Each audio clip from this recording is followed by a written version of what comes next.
Hello, welcome to Book Club with Jeffrey Sachs. Today I am greatly honored and really thrilled to be speaking with one of the world's great historians, Ilan Pappè, who is a professor at Exeter University in the United Kingdom. He's been professor at University of Haifa. He is an Oxford-trained PhD in history, and he's an extraordinarily prolific author, especially about the history of the modern Middle East, the history of the State of Israel, the Israel-Palestine conflict, and all of the issues around that.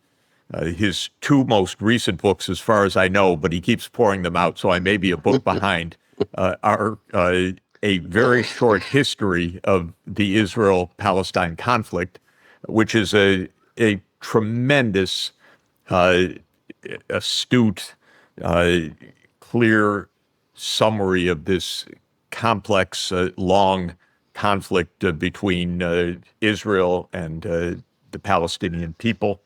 And a second book at the same time is a big, thick book. That one's a short one because it's a very short history. This one is a big, thick book lobbying for Zionism on both sides of the Atlantic, which is a long history of, I would say, the geopolitics of establishing the State of Israel and of Israel's relations, especially with its two major partners in modern history, the United Kingdom and the United States. Ilan, thank you so much for joining Book Club. I'm really thrilled to be speaking with you. Thank you, Jeffrey. We have a worldwide listenership. This is an initiative of a worldwide network of universities around the world, the UN Sustainable Development Solutions Network. So people are listening from all over the world.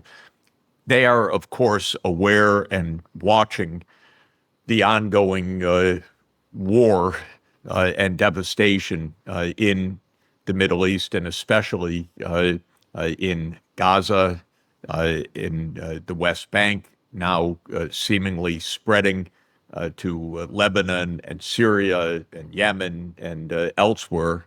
And I think all the listeners are trying to make sense of this conflict.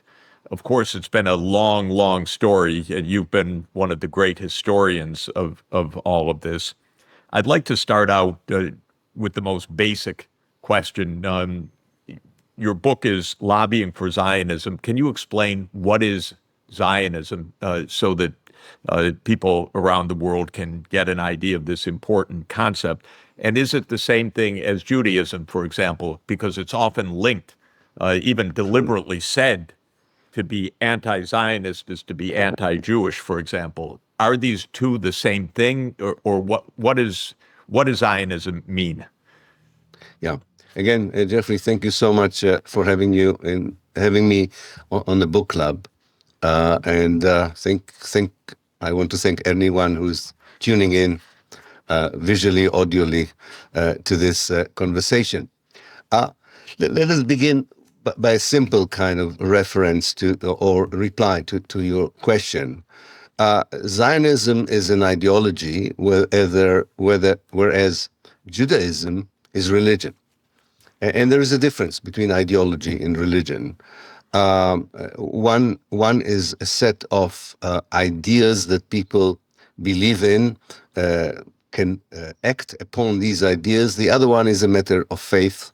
And because we are, as in the case of Christianity and Islam, it's such a widespread monotheistic theology, then it has many more, quite a large number of interpretations. So people can really choose how to express their Judaism, Christianity, or Islam, as we are fully aware of in our world.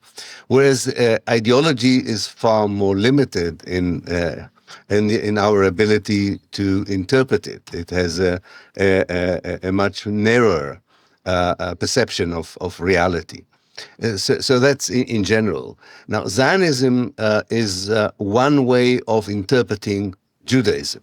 By no ways the only way of interpreting Judaism. And historically, it started as a minority view among the Jews. I suppose today it is a far more widespread interpretation that many Jews accept. But even today, I'm kind of offering a guess. Nobody, in fact, ever examined it. I would say half of the world Jewish population sees itself as Zionist, and the other half, with different degrees of antagonism or indifference, see the Judaism as disassociated from Zionism. So when we equate Judaism with Zionism, it's factually it is an inaccurate equation. Now, Zionism itself, and that's what I'm in my book, Lobbying for Zionism on Both Sides of the Atlantic, but also in a more concise way in the shorter book that you have introduced kindly.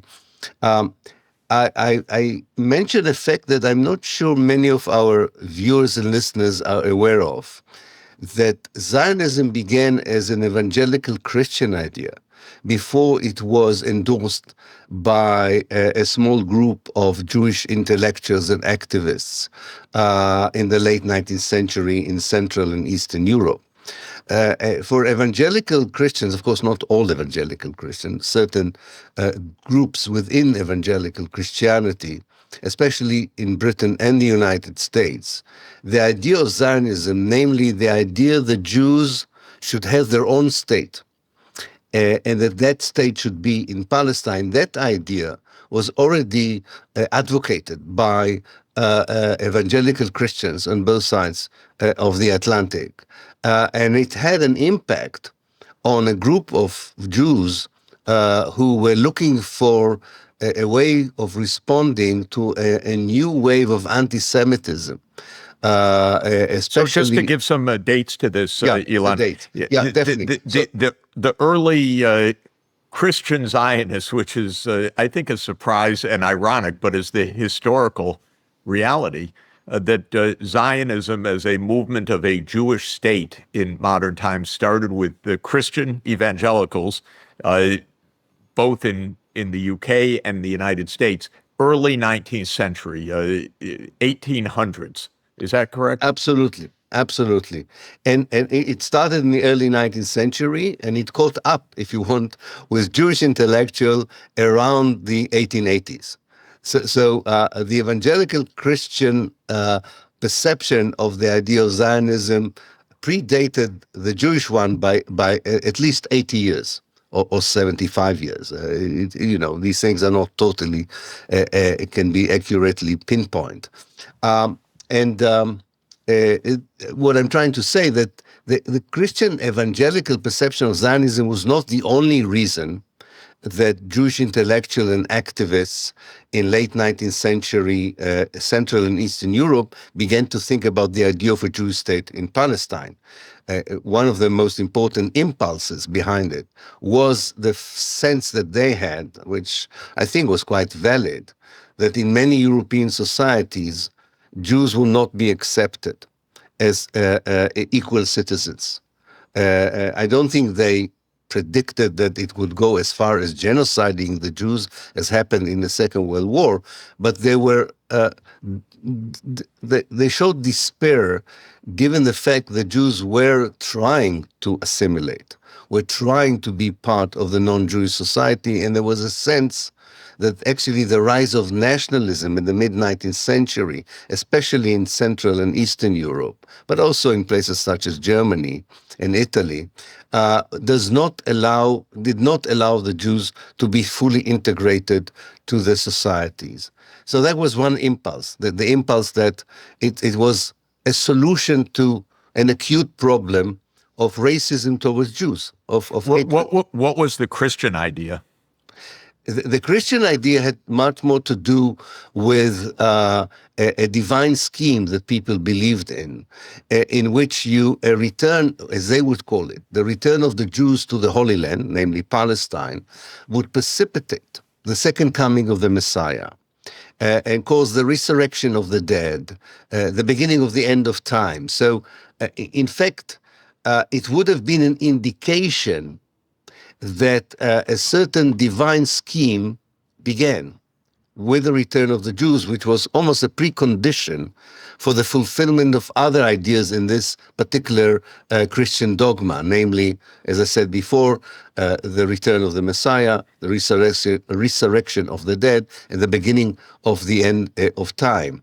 So the Christian Zionist idea, which lives very actively in the United States till today, was not a response to anti-Semitism, for example, quite independent of that. Totally independent. In fact, I would venture and say it was anti-Semitic in many ways, because the idea was, on the one hand, that we need the Jews to be in Palestine in order to trigger the end of time. But we have to add to this that part of the divine scheme is that this all could not be completed unless the Jews eventually convert to Christianity, or they would be barbecued in hell. So this was not entirely philosemitic. Namely, it was not out of love of Jews. And I do suspect that anti-Semitism played a role here by saying you could indirectly get rid of the Jews without saying I want to get rid of the Jews just because I hate them. I'm getting rid of the Jews because they have an historical role to play in Palestine. And just to say that in the biblical terms, these are largely biblical literalists referring to the final book of the New Testament, of the book of Revelation. Exactly. That this will be the final battle and the return of Jesus to the kingdom of God, so-called dispensationalism. So, yeah, and none of them were. It was never purely theological. Some of the people who were very important in this particular theological movement also had other interests in life. For instance, in Britain, some of them were also imperialists in the sense that they wanted to expand the British Empire. So it was a fusion of their theological belief, but also of their imperialist dreams of expanding the British Empire into the heart of the Arab world, into the taking over areas that in the mid-19th century were still part of the Ottoman Turkish Empire, including Palestine. So Zionism begins in its modern form in the early 19th century. The idea being that Jews, who are a religious community all over the world, should return to the Holy Land as in the biblical times to fulfill a biblical prophecy and maybe help the British Empire along the way, that this would be a Exactly. good beachhead for the British Empire as it increasingly took control over the Ottoman lands from a weakening Ottoman Empire that indeed was to end in the context of World War I. So then Jews picked up this idea, a few, at the end of the 19th century. I think it's quite remarkable, and you emphasize it, and others such as Professor Yaakov Rabkin of University of Montreal, that when some Jews adopted this evangelical Christian and British imperial scheme, they were really a minority, and the rabbis were saying, don't do this. In fact, not only the rabbis, even what one might call secular Jews, agreed with the Zionists, or the early Zionists, that there was an acute problem of anti-Semitism. They did not deny it. But some of them said the way of challenging it is not by adopting the very venom, if you want, that has bitten us, namely to decide that Judaism is nationalism because German nationalism doesn't accept you is the wrong way to go about it. And many of them became universalists. They said, if the world will be a better place, a more democratic, more liberal, some of them hoped it would be more socialist. It doesn't matter. It was a universal idea. A better world is a world without anti-Semitism, a world in which Jews are part of the same kind of idea of nationalism is not necessarily a better world, and does not solve the issue as they saw it, is anti-Semitism. But you're absolutely right, and you mentioned it, and it's important to say, a lot of Jews were still very religious in the days that Zionism appeared on the map of history. And from a religious perspective, the idea that you can temper with God's will, namely you are not waiting until there are the conditions which allow the return of the Jews. If you temper with God's will, you are actually are contradicting the very basic values of Judaism. As a famous rabbi from Germany said to a Zionist delegation, you want me to substitute 3,000 years of wisdom for a piece of land, a piece of cloth, and an anthem. And I cannot accept that the two are equally important in our life as Jews. Wow. So at the end of the 19th century, the Jewish Zionist movement among a small group of mainly secular Jews in Vienna and Central Europe and then Eastern Europe took up this cause, will return to the biblical land. But there were Arabs there. There was a whole country. There were. It was the Ottoman Empire. So Turks and Arabs, Christians, and so on. What did the early Zionists think they were doing, or how would they go about their mission? What did the named founder of the Jewish Zionist cause, Theodor Herzl, believe about moving to a place that was filled with people? Yeah. Yeah.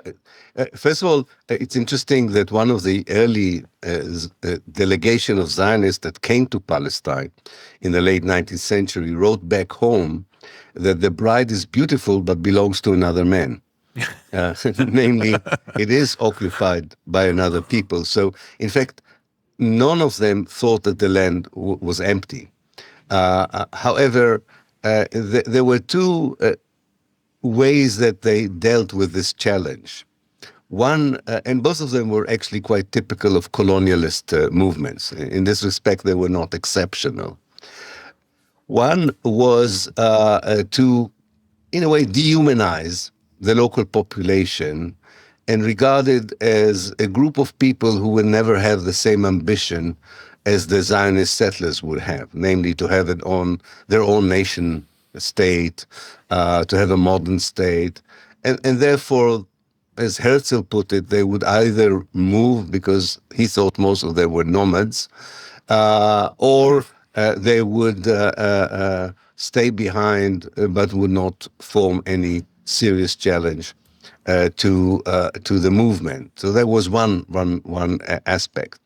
Because quite a few of the early Zionists were also socialists, in fact, some of them were even, I would say, communist in many ways, very early on, they believed that they are bringing, if you want, the white person's burden with them, and that it would benefit the local population that a Jewish state would be created there. That kind of more benevolent idea, if you want, disappeared the moment it became clear that the local population is not excited about the idea of a Jewish state instead of their own country. And then, of course, different kinds of perceptions would develop about what should be done with the local population. About Herzl, there's one sentence, again, people don't, I think, always know about that. He never thought that Zionism was a solution necessarily for Jews in Britain or America or even in Germany. he thought mostly about the East European Jews who were poor, who were really the victims at his lifetime of anti-Semitism. And he himself only visited Palestine once for a very short period, fell ill, didn't like that much the country. When the main reason he went there was his hope to meet the German Kaiser, Wilhelm, because he was unable to meet him in Germany. Wow. And he knew that he was coming for a trip. And he met him for half an hour, which didn't help the Zionist project. That's when Herzl understood that the hope for a Zionist state lay in London, not in Berlin. So this is also important to understand. But definitely there was a sense that the land is not empty, but it's not really full of people like us or people that would be a challenge from a colonialist perspective or a settler colonial perspective to create a Jewish state. I think this is so interesting for key reasons that your book is all about, which is that in the end, Israel comes about as a project, of course, driven by Zionists, but largely through the British and the United States. And the British philosophy was that settler colonialism is the normal way to organize the world. Britain had been doing it for centuries, whether it was in Africa or in Australia or in the United States, and or originally the British colonies of North America. But of course, the United States itself was the epitome of settler colonialism. The whole ideology was we can move in to a place. It has people, but not really civilized people. Exactly. John Locke said they're not using the land right. They don't really have the right to it. They don't really have ownership because they don't till the land properly. They're not like us. So settler colonialism recognizes that there are people there, but not really people, if I could put it with a capital P. Absolutely. The real people are us. And this is a very deep Anglo-Saxon idea, it seems to me, meaning a British and American idea. So turning to the British and the United States as the place where this vision would be realized was a rather natural turn of events. Absolutely. And I think there's something here, a lesson to us today, which is beyond the question of Zionism. This is Europe of the Enlightenment. This is Europe that develops already a very clear value system of humanity, of how humans should interact with each other, how authority and state should interact with citizens. But they never apply it to the new colonies, to the new possessions outside of Europe. This almost seems like they can really be themselves without the burden of enlightenment outside of Europe or outside the United States, or when they establish the United States. And this is also in the case of Zionism. Zionism, or the ideologues of Zionism, really believe that they also subscribe to universal values. In their case, much more towards socialism than liberalism to begin with. And yet, from a perspective of socialism, they should have treated all the people as equals. But as you said, they didn't think about the Palestinians as people, as normal people, and therefore universal values were not applying to them. It is an amazing thing, actually, to look back at the Enlightenment great philosophers who invented the idea of universalism, secular universalism, let's say. And Immanuel Kant, for example, the great philosopher of Germany at the end of the 18th century, he was a true universalist, but an outright racist at the same time.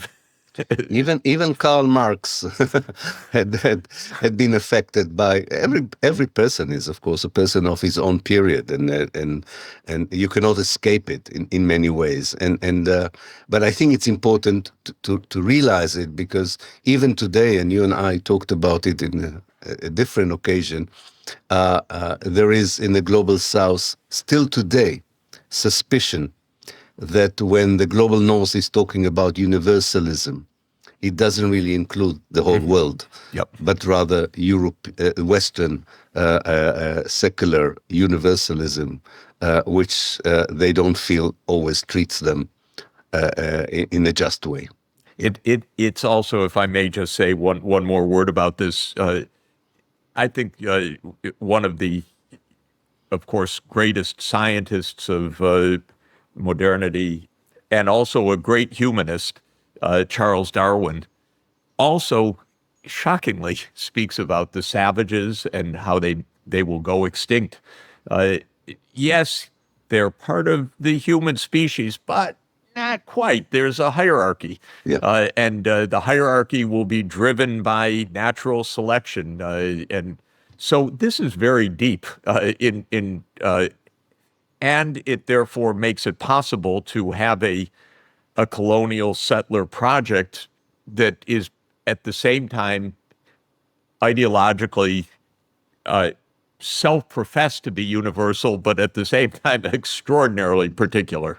Yeah, So absolutely. I want to bring us to the 20th century and to the birth of first a Jewish homeland in Palestine in what was the Ottoman lands, but then became British imperial territory after World War I, and then to the emergence of Israel as an independent state in 1948, a fulfillment of the Zionist idea.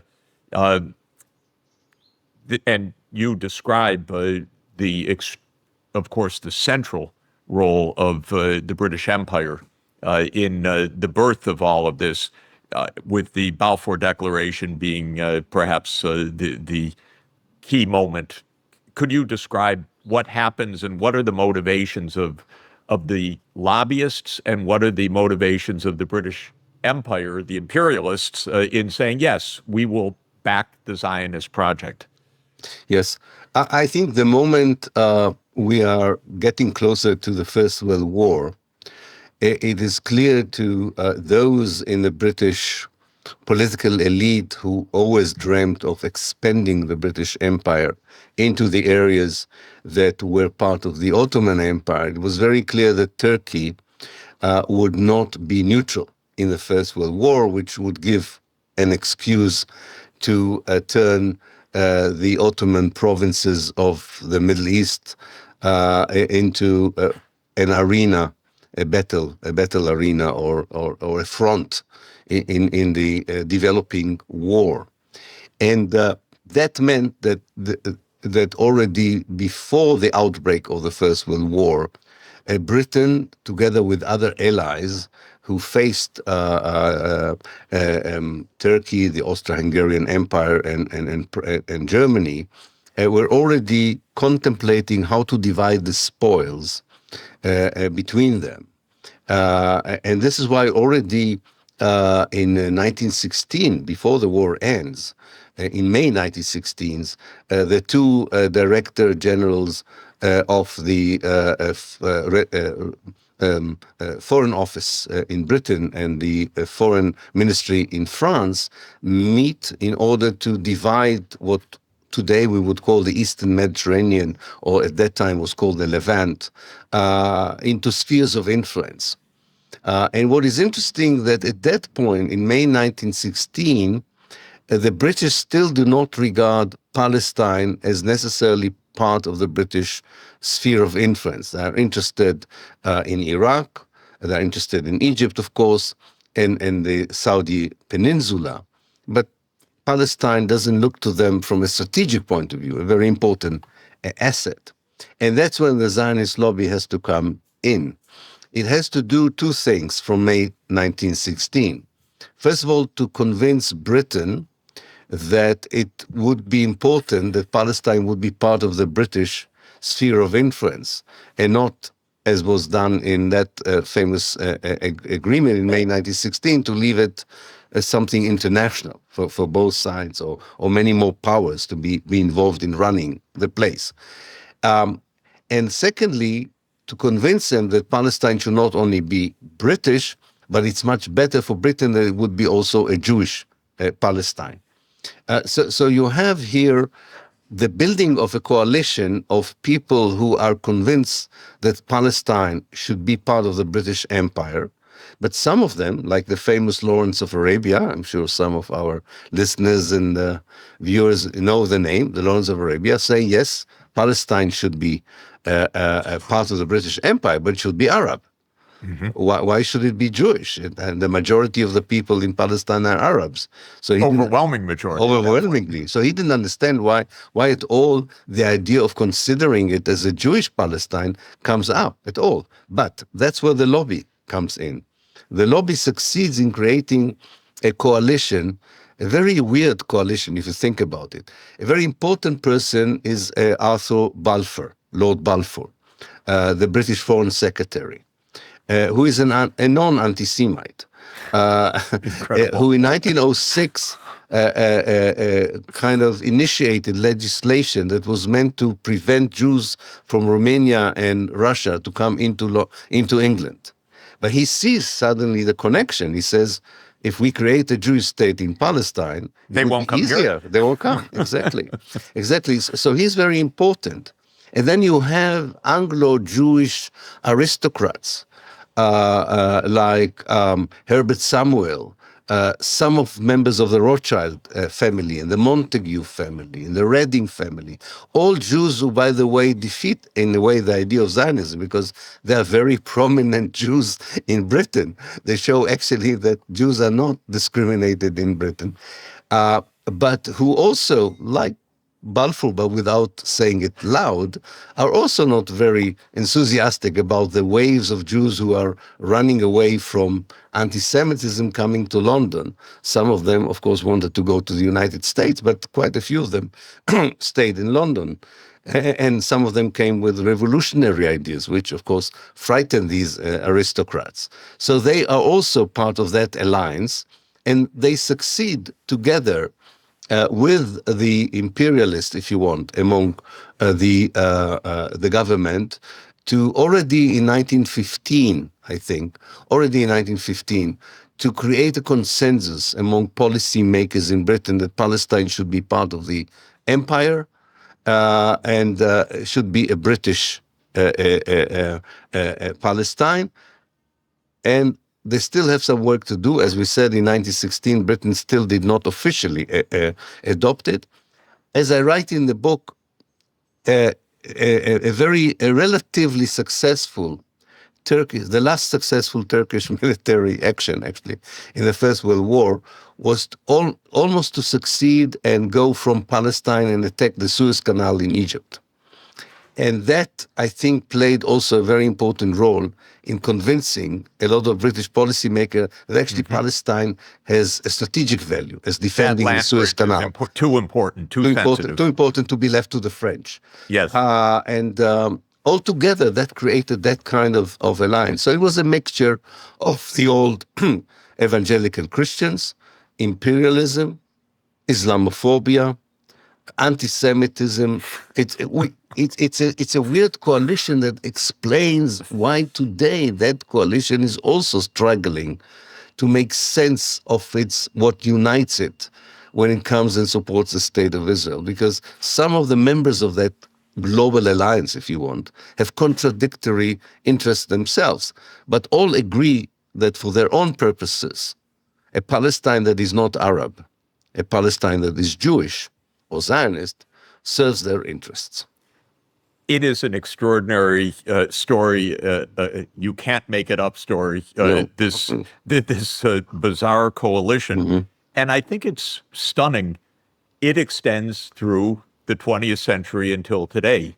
If you look at the United States, which is the staunch backer of Israel, and you look at the Zionist lobby in the United States, tens of millions of voters are evangelical Christians waiting for Armageddon and the fulfillment of the prophecies of the book of Revelation. Some are the so-called neocons, who are absolute out and out imperialists for the United States empire, not the British Empire, but the idea of the U.S. as the global hegemon, succeeding Britain as the global hegemon after World War II. Some are secular Jews who, for whatever reason, like the wealthy Jews of England in 1917, push the Zionist cause. Some are religious Jews, though the religious Jewish community, at least in my city of New York, is deeply divided, Absolutely. with active protests by part of the religious Jewish community, part of the community demonstrating against Israel, saying it's against the Jewish faith to have a state of Israel. But this coalition built in Britain actually is similar in a way structurally to the coalition in the United States. Yes, definitely. It moves beyond, of course, the Second World War. One should add that the Holocaust played an important role in adding some more, I would say, more genuine supporter of the idea. It was easier to say, you see, the Jews have no future after the Holocaust. And although most of the Holocaust, those who survived the Holocaust actually opted to live in Britain and the United States rather than coming to Palestine, nonetheless, ideologically, you could see how this particular moment in history gives some sort of moral validity, if you want, for a very short while, to my mind, for this global alliance. And then people sort of wake up and say, all right, maybe there was definitely a problem there, but is the solution colonizing Palestine, oppressing the Palestinians? Can it be done without oppressing the Palestinians? Can the whole idea of building a Jewish state at the heart of the Arab world, at the expense of the indigenous native people of Palestine, be done without force, without violence? And unfortunately, the answer is no. No, you need violence to build it, and you need violence to sustain it. And of course, the violence is met by violence of the indigenous national resistance movement, which triggers more violence, and we can see this cycle today. But it's not surprising that today some of the best friends of Israel are populist right-wing leaders like Urban in Hungary, right-wing, extreme right-wing leaders in parties in France and Belgium, and even in Germany. These are Israel's best friends today. And again, I think this is almost like recycling this idea that there is an unholy alliance between anti-Semites who don't want to see the Jews in Europe and a Zionist ideology that says we also don't want to see the Jews in Europe, we want to see them in Israel. And that is very disturbing. It's very disturbing because it brings back the question, is this really the solution to anti-Semitism? Because none of those I know who are discussing genuinely what is problematic with Israel today, or why they think that Zionism has negative aspects, none of those I know that are engaged in this debate deny the fact that there's anti-Semitism, or deny the historical fact that Jews were facing huge hardships and becoming Europeans.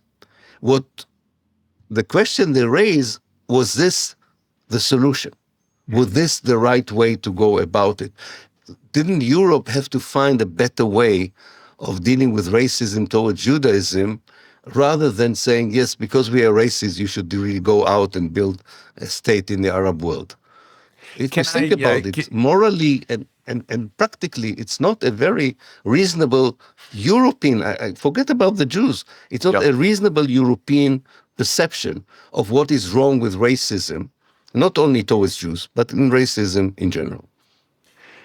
It raises a big question mark, and it's something I know needs hours and hours to discuss, but I'm going to be completely unfair and ask you to explain a basic point in any way that you can in a short period of time, because you're a master of it. In 1947, at the newly created UN, there was the idea of some kind of solution, at Yeah. least that the mandatory region of Palestine, that is the part of or the region of Palestine under British mandate, so-called, under the League of Nations from 1921 to that point, should be divided between the Palestinians and the Jewish Zionists, and at least there would be some way for two peoples to live, whether that was fair or not fair to the original inhabitants, whether the partition was done right or too much subject to the Zionist lobbying, or however one sees it. At least there was an idea dating back 78 years that, okay, we're in a mess, very complicated. We need a practical way out. One practical way out is to divide the turf and have, for two peoples, broadly speaking, two areas adjacent to each other and ostensibly living in peace. 78 years onward, most of the world at a rhetorical level still says, yes, that's the solution, the so-called two-state solution. 78 years onward, it never was brought to being. Your book describes at great length and enormous insight how the Zionist lobby opposed that at every stage. It raises two fundamental questions. Why, first on an ideological level, perhaps, or practical level, or whatever level, why wouldn't the Zionist cause say, let's make the best of it and find an answer other than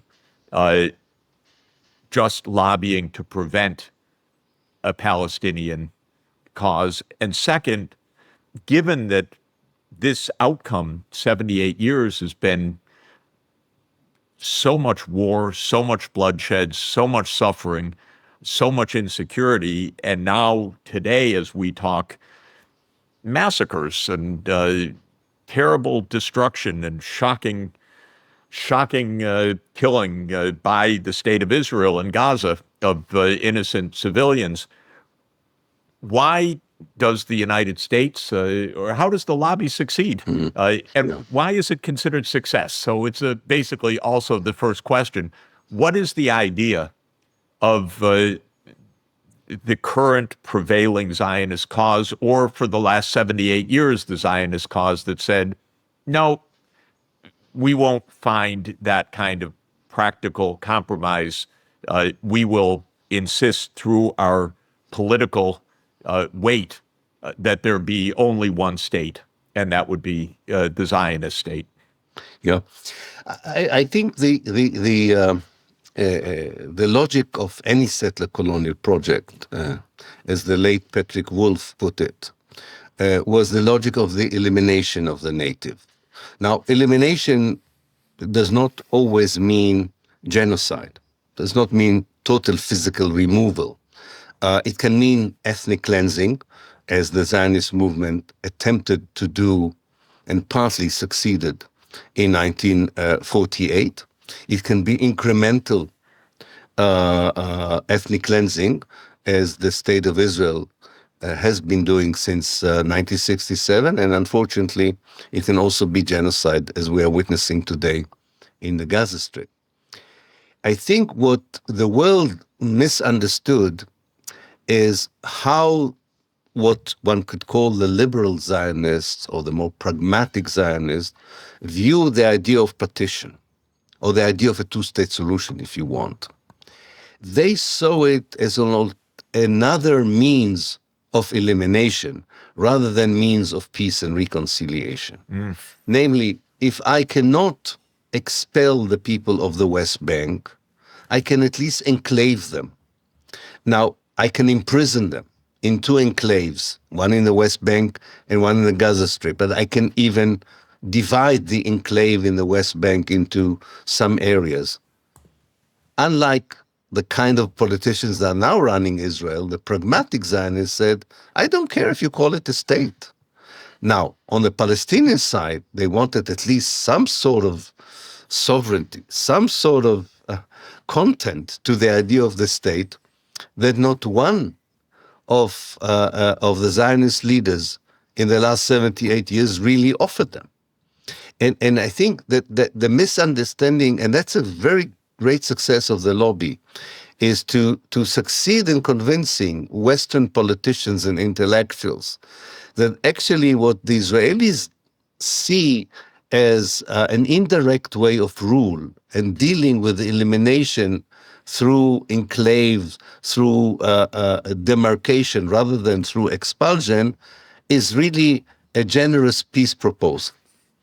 And then they were surprised that the Palestinians did not eventually accept it. And the history of the Palestinian response, as some books lately has shown, is really, in a way, I mean, not every Palestinian accepted it, but those Palestinians who were willing to discuss a two-state solution, including the late Yasser Arafat, the chairman of the PLO, and later the first president of the Palestinian Authority, they come with the slogan of two states. They come to this dialogue really thinking that, as you would put it, that some sort of statehood is on offer, some sort of Palestinian self-determination is on the agenda, only to find out that when these slogans are translated into reality, what matters are not the documents of peace, but the balance of power. And the balance of power allows the Israelis to enter the presidential residence in Ramallah and arrest the Palestinian president whenever they want to, without trial even. So, you know. It is an incredible thing when one listens to honest participants who tell what really went on in some of these so-called negotiations, like Clinton and Yasser Arafat and Ehud Barak, the then Prime Minister of Israel, at Camp David in the year 2000, in the waning weeks of the Clinton administration. The Palestinian leader, Yasser Arafat, was extraordinarily wary because he did not believe that there would actually be an offer. And Clinton, President of the United States, assured him, if this doesn't work, we will not blame you. We will just accept. And then, of course, there is no offer other than the enclaves. You will have little bits chopped up of these various neighborhoods. And when Arafat says, I can't sign on something like that, immediately Clinton attacks Arafat and the Palestinians that they never accept anything and so forth, exactly as you explained. Yeah, absolutely. Now, as you know, I myself think that I can probably, unlike many Israelis, I understand also the Palestinian rejection of the partition plan at the time in 1947. They were looking at Algeria, they were looking at Iraq, they were looking at Syria, and they were looking and they said, according to the new world that President Woodrow Wilson, helped to create, the idea of an Arab nation state seems to be popular and legitimate. So Syria is for the Syrians, Jordan is for the Jordanians, and Egypt is for the Egyptians. So why isn't Palestine for the Palestinians? Why are we asked to give up half of our homeland to a group of settlers, most of them arrived in Palestine 3 or 4 years earlier? And from their perspective, it would be like the Algerians agreeing to partition Algeria into two states, one for the French settlers and one for themselves. Not to mention the fact, which we can't do, is speculation. What would Israel would have done had the Palestinians accepted the partition plan? But we can't go into it because we don't know. But it does seem that the painful realization for me is, and that's not a very happy one, but I'm convinced that this idea of the two-state solution is reaching its it's kind of ending its shelf time. And the alternative is far more difficult. There's no doubt about it. To create a one democratic state for all is even more difficult than creating two-state solution. However, I'm afraid we are faced now with these two options: either an apartheid state from the river to the sea, or the beginning of decolonizing it, democratizing it, and building something which is based on equality and transitional justice, rather than pragmatism that has faith in territorial partition. But I'm fully aware how difficult it is, especially, of course, after the 7th of October. The level of mistrust in both sides is as high as it ever was, probably, and not surprisingly. And yet, I do believe that reconciliation is done by people who can overcome on both sides that kind of hurdles, these kinds of hurdles. Yeah. We need to hope for some reconciliation after all of this time, and knowing, thanks to your remarkable historical analysis and others, how all of this, these profound difficulties and conflict and violence was to an extent foreseen from the start, that this is the settler colonial idea was geared towards a kind of conflict that would be extraordinarily difficult to diffuse, and certainly on humane and ethical terms. And that's where we stand more than 100 years after the Balfour Declaration. I wanted to close our discussion on one fascinating chapter which hits extremely close to home for me right now, and that is a chapter in your book on lobbying for Zionism about the Zionist lobby attack on civil society. This is, in other words, not only the lobbying of the U.S. Congress or the President of the United States, which, as you explain and demonstrate, has been so successful by bringing this remarkable coalition together of evangelicals and imperialists and the rest, but the attack has turned on civil society, and including the universities, of course. The main charge against my university, Columbia University, and others is that protesting Zionism is anti-Semitic. Yeah. So it's exactly where we started. Yeah. This false claim that criticizing the behavior of a state, especially the violent behavior, and criticizing the ideology of nationalism in this context, or colonial settlerism, is the same thing as anti-Semitism. How does this work, actually? From Yes. Because I'm stunned at how low level it is, but how effective it is. Yeah. Yes, and if you add to this the fact that in the continent, in Europe, for instance, places like Germany and France, you have intellectuals who subscribe to this idea that if you criticize Zionism, you're an anti-Semite or a Holocaust denier. People who otherwise are worth listening to and have a lot to offer us as intellectuals. I think that part of it, and I try to do it in the book on the lobby, has to do with the longevity of the lobby in the United States. It's a very powerful institution that has been there for many, many years, has a lot of experience, and in fact was able in politics of above to create an inertia by which it doesn't even have to exert power. People know its power and therefore self-censor themselves. But then came if you want, the information revolution. And people who might have known very little in 1948 about what happened in Palestine, people in 2023 or 2024 know everything that needs to be known about Palestine, and also before 2023, of course.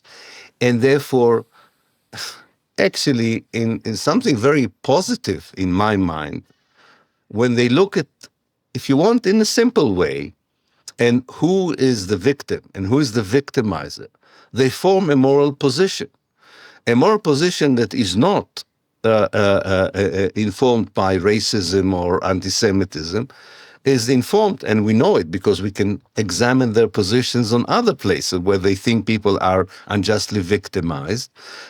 They form a normal moral, indignation against people who are being occupied, ethnically cleansed, dispossessed, or abused daily, and are very critical on the people who are the victimizers. And the lobby, with all its power, with all the inertia that works in politics, especially in the United States, where money and politics go hand in hand, do not work with an ordinary person. You cannot threaten a person in the street, if you want, who says, the poor Palestinians, one should stop their oppression and occupation, by telling him you will not be reelected.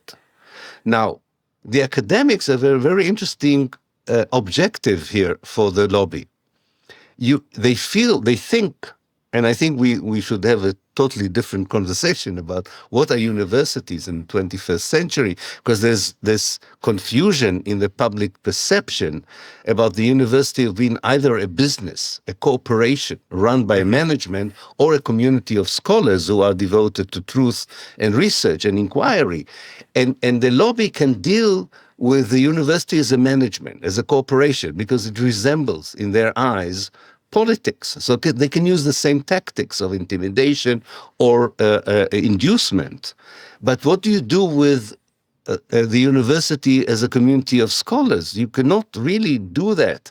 And you cannot use the same tactics. And I think that's where the moment for me, and I will finish with this, the moment of truth is not for the lobby. I think the moment of truth is for the universities.